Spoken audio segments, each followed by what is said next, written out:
Sorry sorry. লাইফে কখন কি হয় গ্যারান্টি আছে? তাই ইন্স্যুরেন্স করুন সিটি ব্যাংকে, কারণ ইন্স্যুরেন্স করলে সিটিতে সুরক্ষা পাবেন নিশ্চিন্তে।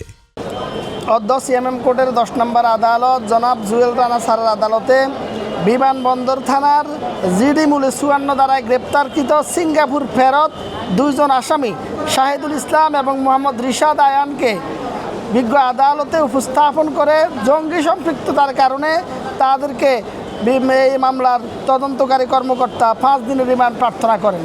আমরা বিজ্ঞ আদালতে আসামিদের রিমান্ডের সপক্ষে যুক্তি উপস্থাপন করে বলি যে বিজ্ঞ আদালত বর্তমানে বাংলাদেশের সাথে সিঙ্গাপুর, মালয়েশিয়া, চায়না সহ বিশ্বের বিভিন্ন দেশের সাথে যে বন্ধুপ্রতিম সম্পর্ক বিরাজমান, সেই সম্পর্ককে নষ্ট করার জন্য, সেই সম্প্রীতি নষ্ট করার জন্য এই আসামিরা সিঙ্গাপুরে অবস্থানকালে জঙ্গির স্ট্যাটাস দিয়ে তাদের ফেসবুক এবং তাদের ইলেকট্রনিক্স ডিভাইসে সিঙ্গাপুর পুলিশ কর্তৃক ধৃত হয়েছেন। সিঙ্গাপুর পুলিশ তাদেরকে বাংলাদেশে ফেরত পাঠালে বিমানবন্দর থানা পুলিশ তাদেরকে অ্যারেস্ট করে বিজ্ঞ আদালতে উপস্থাপন করেন।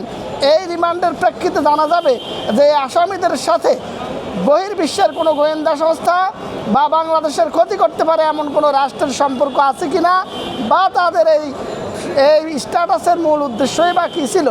সর্বোপরি ন্যায় বিচারের স্বার্থে প্রকৃত রহস্য উদ্ঘাটনের জন্য এই আসামিদেরকে আমরা বিজ্ঞ আদালতে 5 দিনের রিমান্ড প্রার্থনা করলে বিজ্ঞ আদালত রাষ্ট্রপক্ষের বক্তব্য শ্রবণান্তে সন্তুষ্ট হয়ে এই 2 জন আসামিকে 3 দিন করে রিমান্ড প্রার্থনা মঞ্জুর করেন।